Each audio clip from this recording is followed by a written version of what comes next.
Hello and welcome back to the channel. In our last video, we explored how Ketu, the shadow planet of past life karmas, affects the first 6 houses of the horoscope.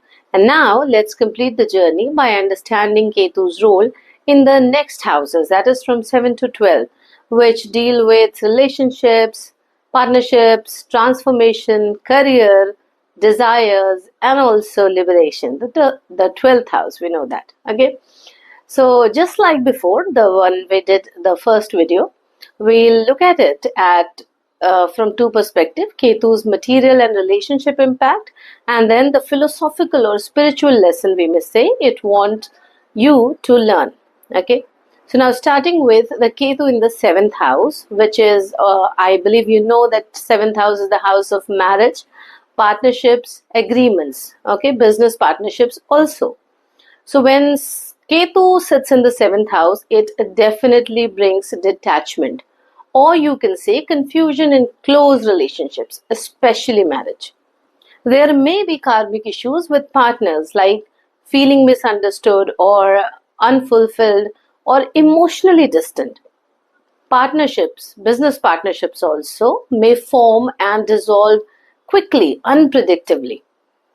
So here what Ketu is trying to tell you in the 7th house, that you are not here to seek wholeness through another person.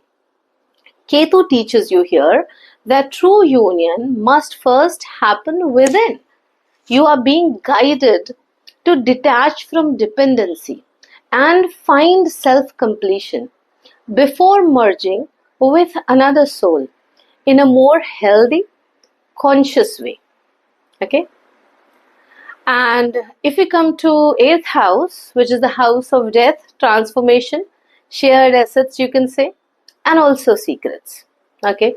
So here, Ketu may bring sudden losses.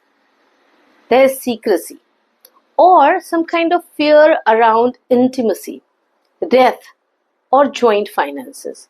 You may feel emotionally cut off from deep bonding, or you can say disinterested in material transformation through others. Okay. So here what it is trying to tell you in the 8th house, Ketu, is that the real transformation is inner, not external. Okay. It compels you to let go of control, fear, and also obsession with the unknown and embrace spiritual surrender. You are here being trained in the art of death, of ego, of cleansing, so that you can be reborn. Okay. So now Ketu in the 9th house, which is the house of dharma, higher learning and teachers, your father. Ketu here in the 9th house makes you question religion, reject traditional beliefs, or feel spiritually disconnected despite being intellectually curious. Teachers may come and go, or there may be karmic friction with father figures or gurus. Okay. So here what is trying to tell you is your truth must come from direct experience and not dogma. Ketu here detaches you from inherited belief systems so that you can find personal truth. You are meant to become your own seeker, relying on intuition and direct inner wisdom over external doctrine, you can say. Okay. So Ketu in the 10th house, which is the house of career, status, and public role. Here what it is telling you in the 10th house, it creates, you can say, disinterest or confusion in career paths. You may struggle to find purpose in worldly success or recognition. Authority figures, bosses, may feel distant or even unsupportive. You won't like to work under them, under the bosses. So here what Ketu is trying to tell you, that you are not your title or reputation. Ketu here teaches you to let go of ambition rooted in ego. You are here being guided to offer your work as a form of service without attachment to any outcome or praise. True status comes from soul alignment, not the approval of the society. This is what Ketu is telling you. And now if we could talk about Ketu in the 11th house, which is the house of desires, friendships, and also social gains. Ketu sitting in the 11th house, what will it do? It may create a sense of detachment from friends, networks, social circles, what we call. Desires may be fulfilled, but yet you might feel empty or never fully satisfied. Gains may come suddenly, but they may bring no real joy. So what is Ketu telling you here in the 11th house is that not all desires are to be fulfilled. Some lead to freedom. Okay? It helps you here to detach from shallow social validation and empty ambitions. You are meant to move away from wanting more and more to wanting meaning, and from connection to conscious community. So Ketu here, now we talk about Ketu in the 12th house, which is the house of liberation, isolation, and also spiritual retreat, you can say. So here, Ketu in the 12th house, you can have strong disconnection from the material world.